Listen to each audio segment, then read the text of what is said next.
Hey everyone, welcome to my channel. My name is Amanda, and this is a vlog of my late autism and ADHD diagnosis experience. I also occasionally talk about having complete and total aphantasia and my memory disorder, which is SDAM. It stands for Severely Deficient Autobiographical Memory. I haven't made a video on that in a while, but I've got one kind of percolating in the background. Today, I was staring at my camera for a long time because of trying to formulate my thoughts and oh, should I make it outline so I don't ramble on for too long? But I think the videos that people seem to relate to the most are the ones where I just talk off the cuff, speak authentically from the heart, and don't try to over prepare for. So I'm just gonna go with that. I do have some topics. One is my birthday is coming up, and so I want to talk about that and how it relates to being autistic, and kind of interwoven with that is trauma a little bit. Oh, I just saw my nails come up on the screen. Oh my gosh, guys, okay. ADHD, we're going on a tangent. Oh my God, aren't these amazing? It's not showing right now, but they go from purple to blue to teal. Oh wait, I'm trying to get them to turn purple. My thumbs are kind of purplish in this light. They are Dashing Diva nail stickers. After this video, I will link them in my Amazon storefront. Non-sponsored. I just stem to this shimmery. I love them so much. Okay, I put them on yesterday, and every time they catch my eyes, it's like a little shot of dopamine. Okay, so where was I going?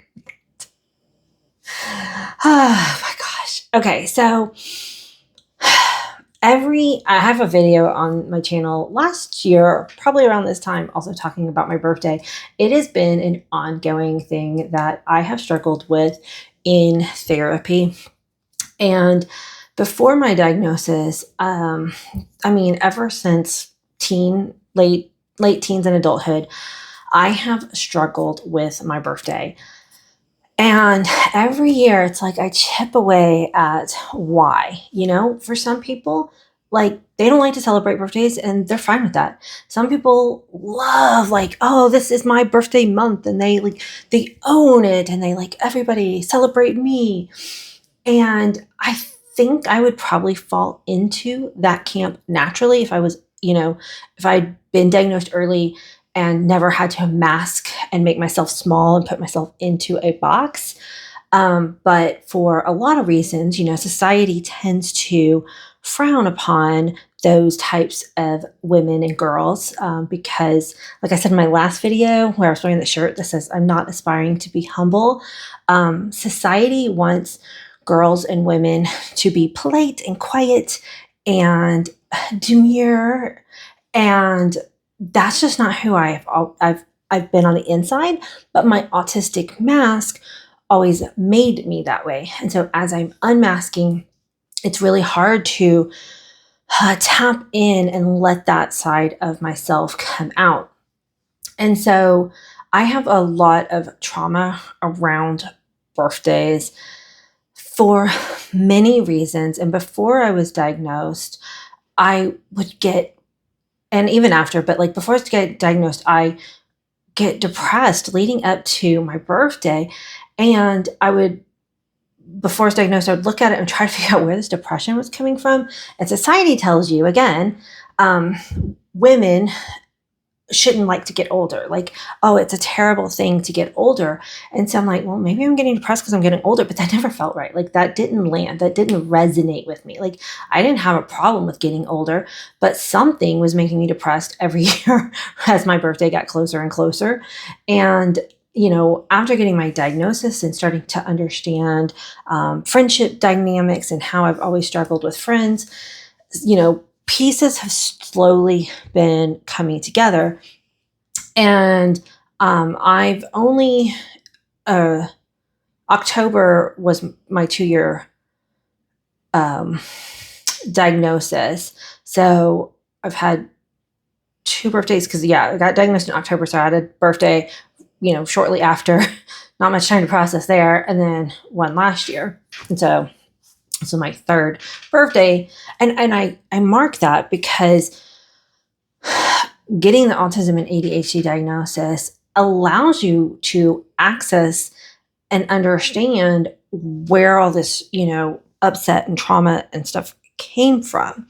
Before that, I didn't have words and language to be able to even begin to break it down correctly. Like I was looking at oh, maybe it's because I'm worried about getting older because that's what society tells me, but that just isn't it.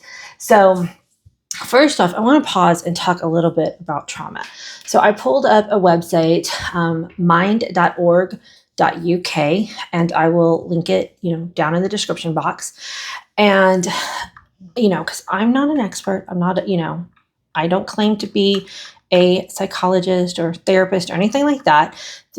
I'm always on my channel, I process out loud with y'all because I have had a very lifelong special interest in personal development, and I do have access to therapy, so I am working through stuff, and I have gotten comments and feedback that me processing out loud does help people, whether they're in therapy or not. It's just another way for people to kind of hear something and see if it resonates with them too.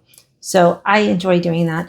It helps me to process out loud with y'all too. I get aha moments on screen all the time. So, as you know, a lot of autistic people have black and white thinking. And, before when I would hear that, I wouldn't think I was a black and white thinker. Because it's funny because we can be black and white in some areas and then see so much nuance around the world on other subjects that other people, allistic people, aren't looking at. And it's so funny how our minds can do that, where we can be super rigid in some thinking, and then some thinking,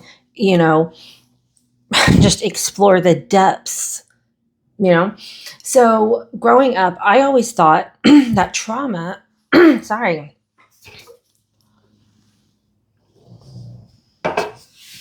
growing up, I always thought trauma had to be one or two things. Either it was a big singular event that happened, and I won't give examples. Y'all know what I'm talking about. Some kind of big violent something.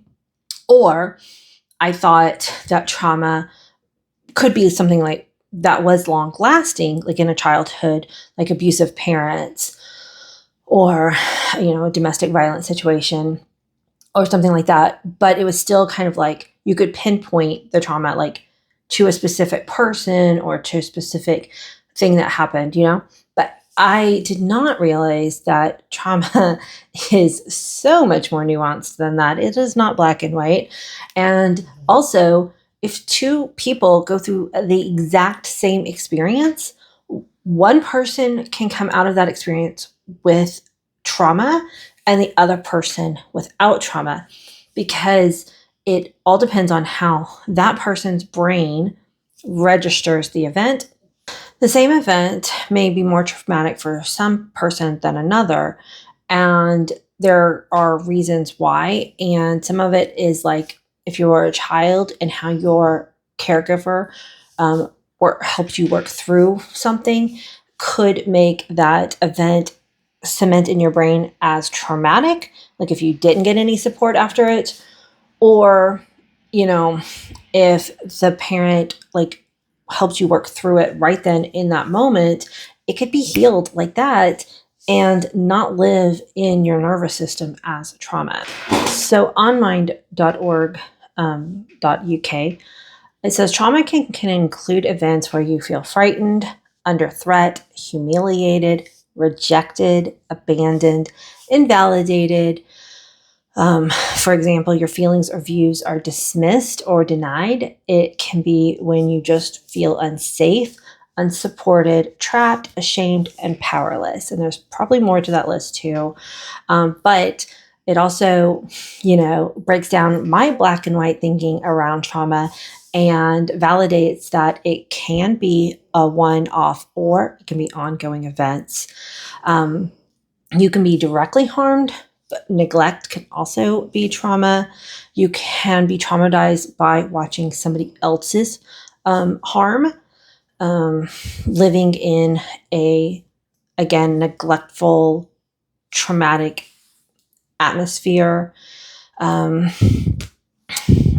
generational trauma is also something that people are now studying.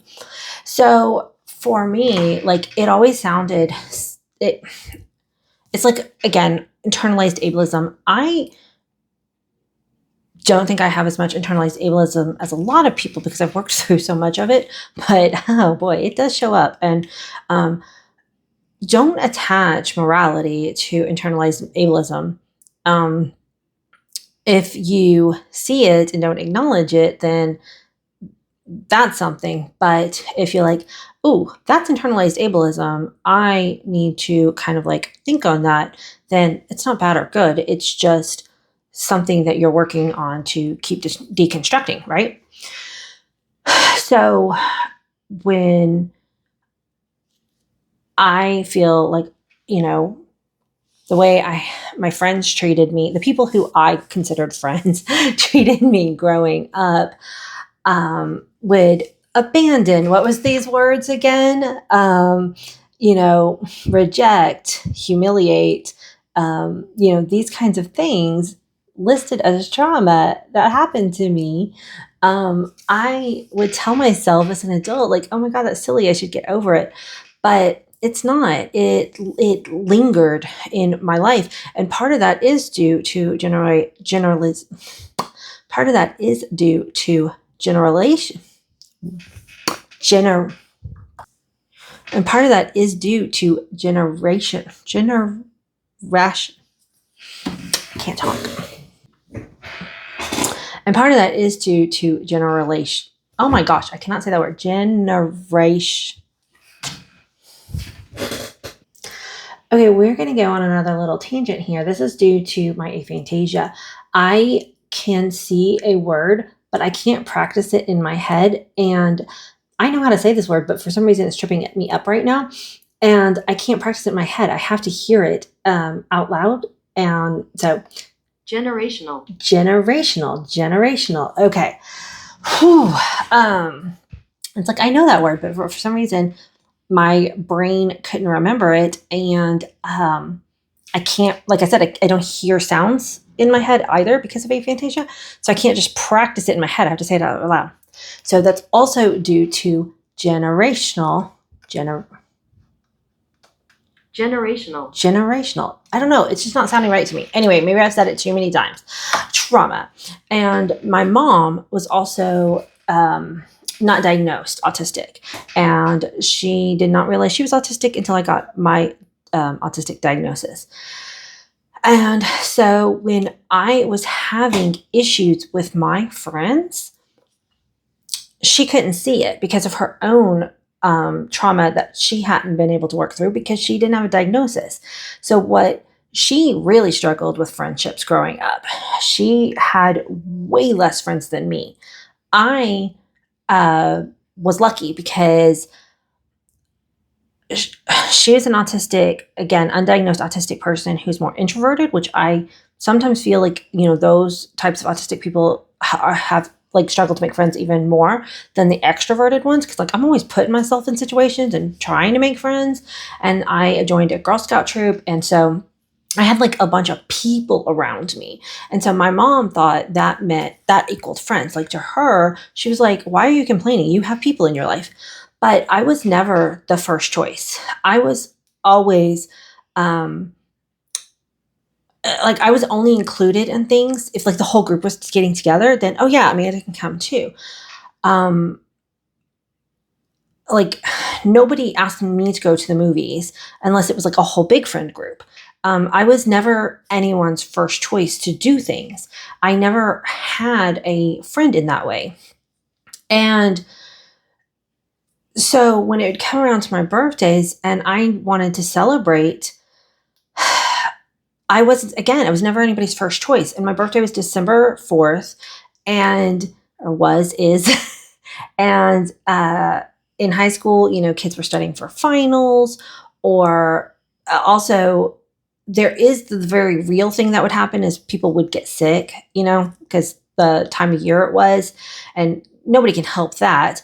But when you add those types, like, oh, people getting sick, not coming to things, plus all the other reasons why people would cancel because they would have a different, like somebody was throwing a Christmas party early, and so they would go to that instead of my birthday party or whatever it was.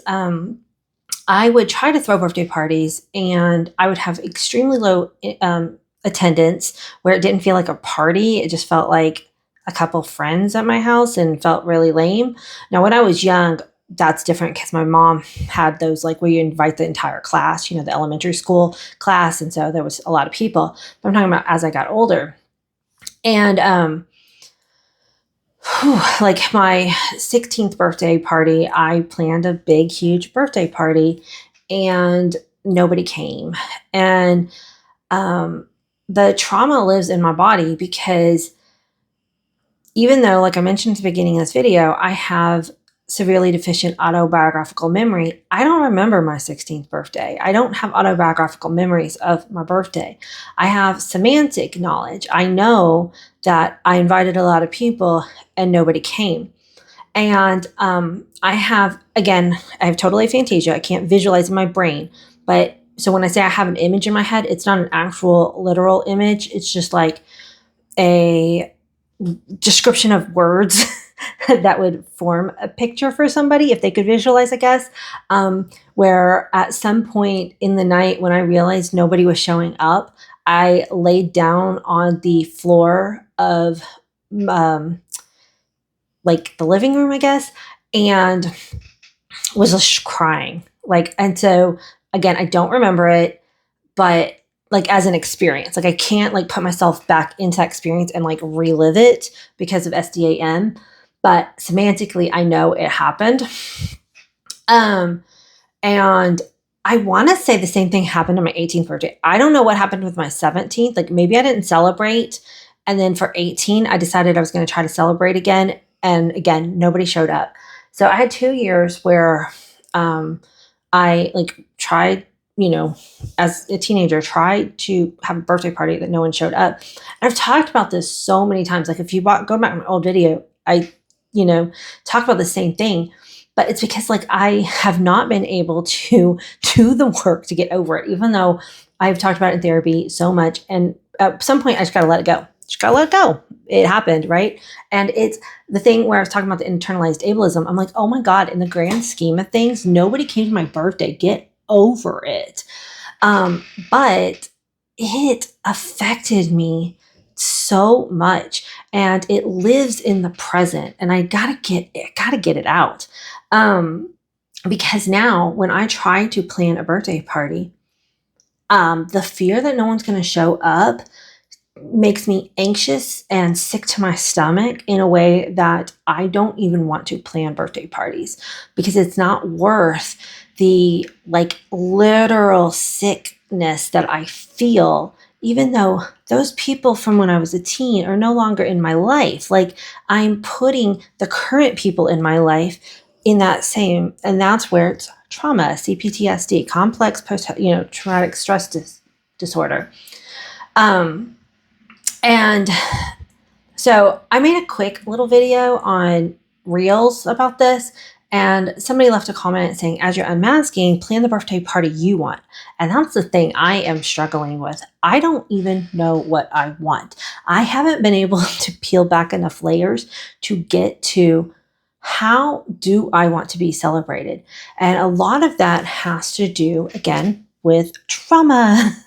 And so now I'm going to point you to, again, I'll link it down below, but there is a person on TikTok named Your Mental Bestie. I don't follow her. I should probably like check out her page more. And see and probably follow her, but this one post came up just as I was getting ready to make this video, and I'm like, I got to talk about this post because it's awesome.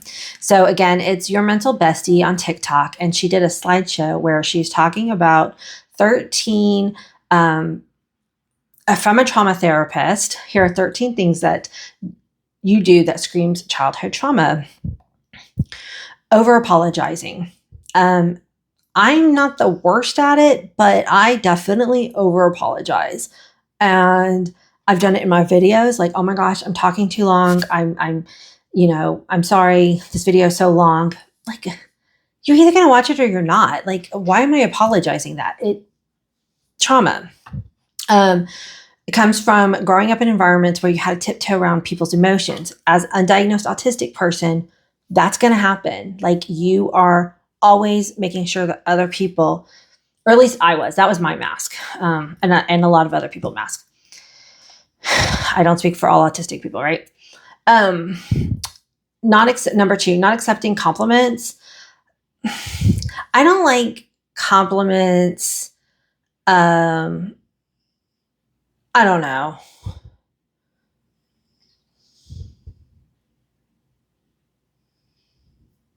Oh, I know. Okay. I was like, where was I going with that? This is interesting, actually. I talked about an aha moment. I just had an aha moment. I never liked compliments about my physical body before because I was still masked. And as I'm unmasking, and I've been getting like a lot of compliments on my hair and my makeup lately. And when I was masked, and like, I didn't wear makeup as often, but when I did, and if somebody complimented it, I was like, yeah, whatever. Because it wasn't me. Like, I was masking. That wasn't how I wanted to do my makeup. Like, I would do it in browns and like very subtle. And I like color. This is an aha moment. Like, when somebody is like complimenting the way that I've been doing various like eyeshadows and stuff, or my outfits lately, I love it because it's me. It's actually reflecting me. So sidebar, I wasn't going to show you all this. So I used to wear gray t-shirts, maybe black, and jeans, right, before my diagnosis. But the last like 6-8 months, I've been trying to add in more color and try to find my style. And so I actually just got these pants, and then they've got purple scrunchy leggings. And for my blind viewers, these are leggings with like swirls and pink and blue, and like they got flowers. They're like very, very bold. I actually bought a yellow tunic to go with it, but the tunic did not fit correctly, so I need to return that. And so I found this blue shirt in my closet.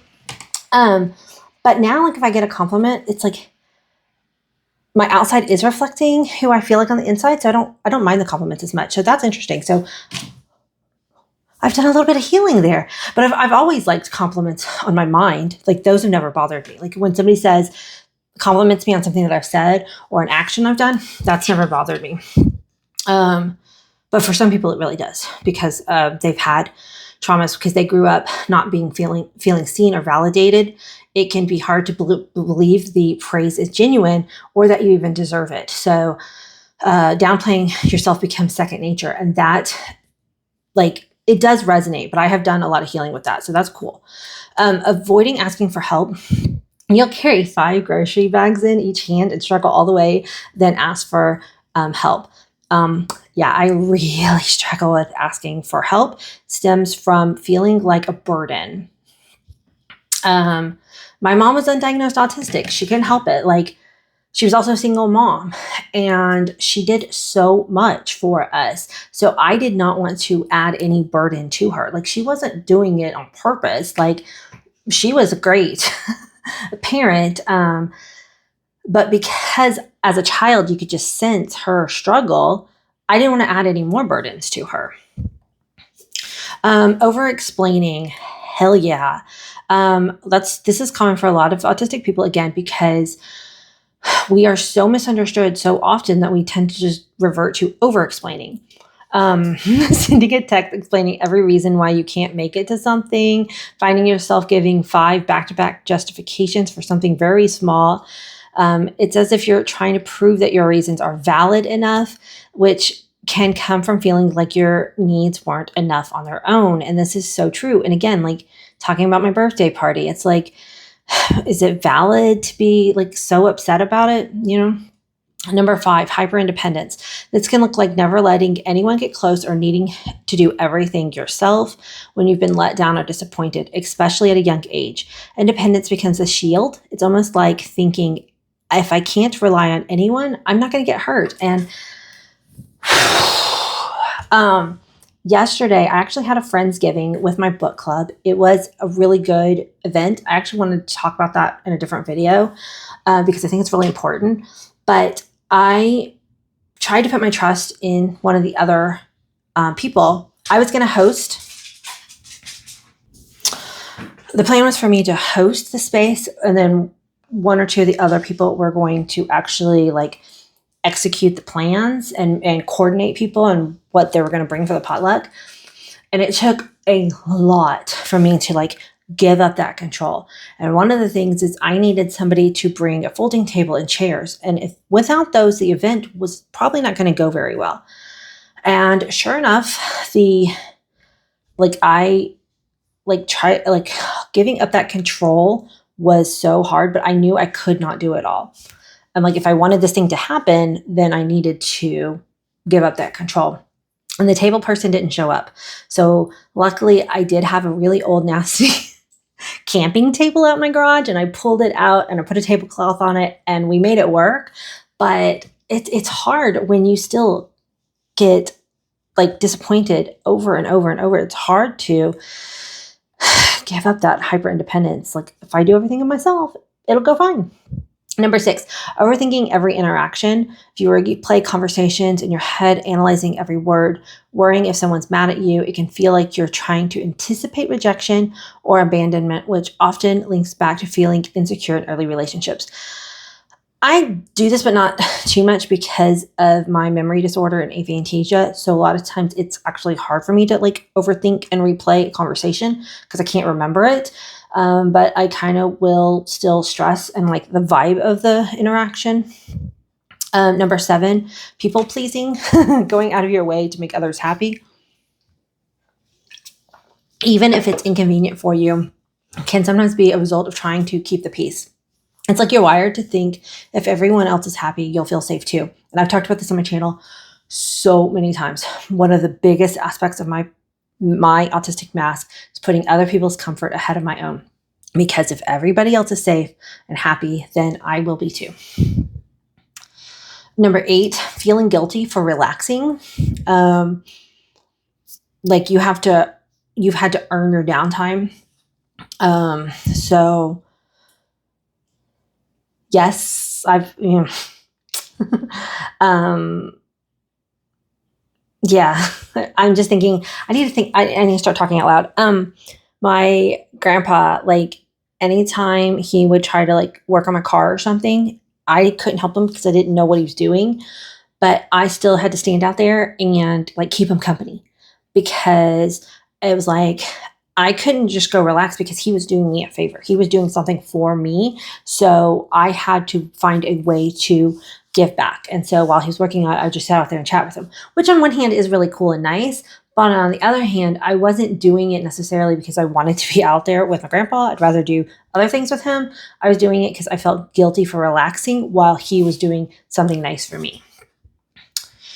Number 9, difficult setting boundaries, whether it's saying no, protecting your time, or even just asking for space. Boundaries can feel foreign. If saying no used to come with a consequence or a backlash, it can feel like saying yes is safer option, even if it's at your own expense. And I've had videos on this for sure, as anybody who's followed for a while knows that I am working on creating new boundaries with my mom. Like I mentioned, she was a great mom. She's awesome. She did so much. One area that she absolutely failed is teaching me how to create and set boundaries with both herself and with others. She did not help me create boundaries. And so I always said yes because she was my mom. like she was my mom. So I thought I had to say yes to her all the time. And instead of her giving me the freedom to be like, hey, you are allowed to say no to me. I never felt that. She never said that. I always had to say yes to her. Number 10, dismissing your own feelings. You might catch yourself saying, it's not that big a deal. Oh my God, I think I've said that in this whole exact video, right? Or I'm just overreacting. Minimizing your emotions can come from a childhood where your feelings weren't validated. So you learn to brush them aside. And yeah, my feelings, like as an autistic person, my experience was not validated. I would say my sensory experience, and then people would tell me, no, you're wrong. I would say, well, I think blah, blah. And I was told I was wrong a lot growing up. Number 11, not just from adults in my life, not all from my mom. Number 11, constantly worrying about being too much or not enough. You might be careful not to ask for too much support or feel like you have to earn people's love or approval. This can stem from feeling like your worth depended on being useful or easygoing. And this is one of my top, I would say, traumas. I'm constantly feeling like I'm too much. My videos are too long. I text too much. I love too hard. And when Elise Myers, if she's big on, or she used to be big on TikTok, and she has a YouTube channel also. A couple years ago, she came out with, if I'm too much, go find less. That felt like something I so needed to hear. And it's something that I completely struggle with. I feel like I take up too much space. But as I've been unmasking, being colorful is one way that I'm trying to fight back for that. Because, again, this is my expression coming out. Not all autistic people want to dress crazy colors like me. But that's how I feel on the inside. And it's fun letting it finally show and not caring what other people think about me. Number 12, fear of abandonment. It's the lingering worry that people will leave or stop caring about you, even if things seem fine. This can lead you to overly analyze or feel anxious as if you're waiting for the other shoe to drop. And again, like for my birthdays, I was abandoned so many times by people who said they were my friend, who never wanted to show up for me on a day that's supposed to be about me. And I have had so many people who, again, that I considered friends, ghost me through my life, that it is hard to not respond to a future situation from that lingering past trauma, because it is so ingrained into my brain that people are going to leave me no matter what, that it's hard. I just have to put myself out there expecting the rejection and being surprised if it doesn't come, which isn't great, but that's where I am at this point. And last, overworking to prove yourself. Throwing yourself into work or projects to feel worthy can be a way to counter feelings of inadequacy. Sometimes when love and praise were conditional, you learn that your value is tied to how much you can achieve.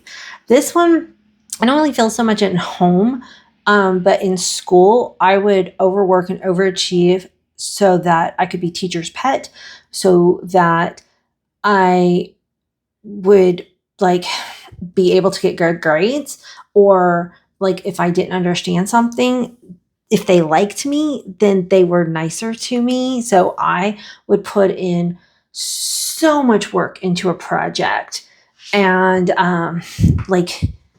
I knew how to kind of work my teacher's emotions, because if they liked me, they graded you better.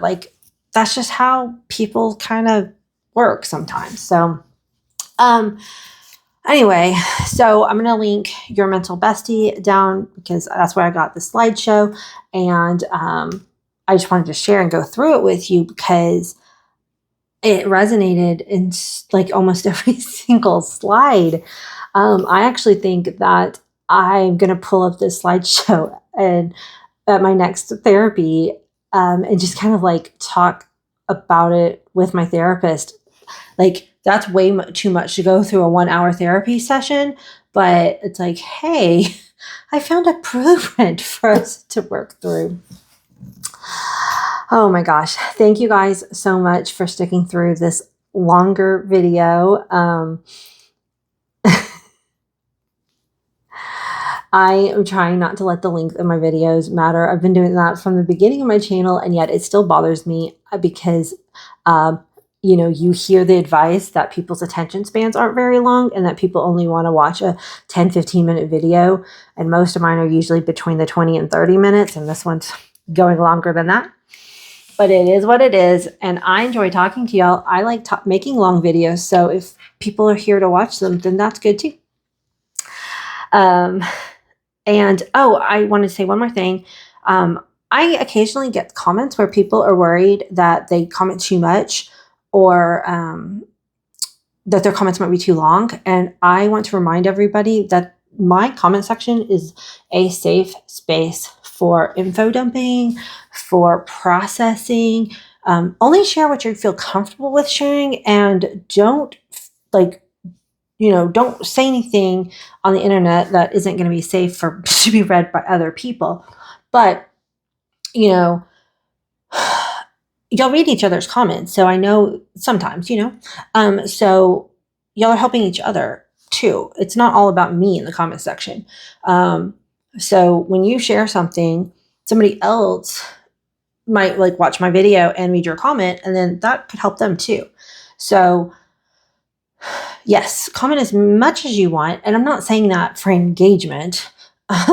It does help the channel if you comment more, but that is not why I'm saying it. I'm saying comment as much as you feel safe to do so, because as an autistic person, we don't have very many spaces where we are welcome to say as much as we want to say on a subject.